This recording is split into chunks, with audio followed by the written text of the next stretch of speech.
Yo, the places for life tonight.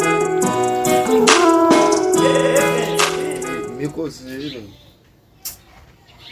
Puxa, travail de mon cobaye. Il couché l'abdomen. Me fait gros 11 avec l'abdomen.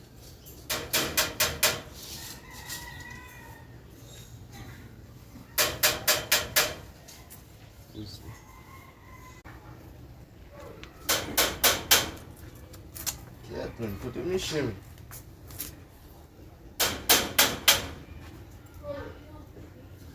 Yo!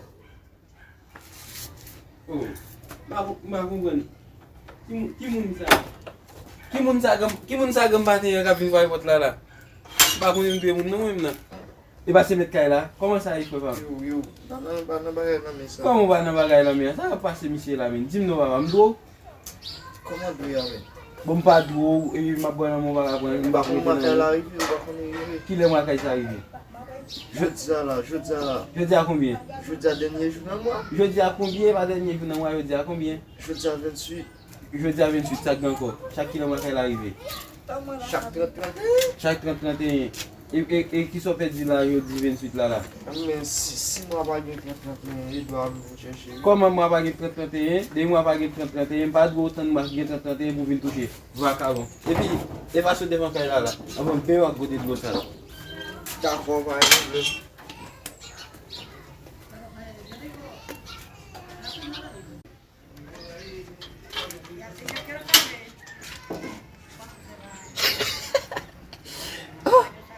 Kote mbo sou li?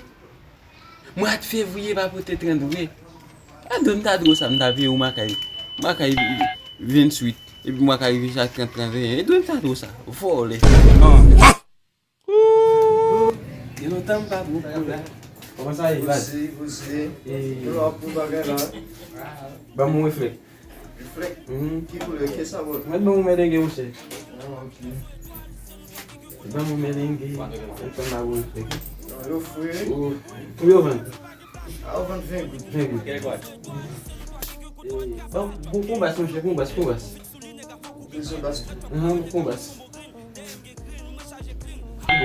Kè la man mabo, mwen mabo. Oh, mwen ka ven yo. Mwen che mabo, kon bas.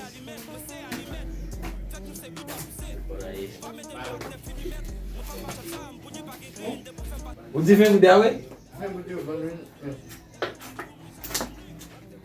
Kime sa nou?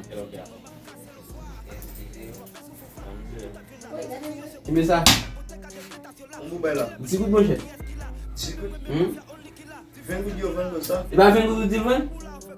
20 gout men. Koumye bas li gen? Li gen de bas. Mba boyon?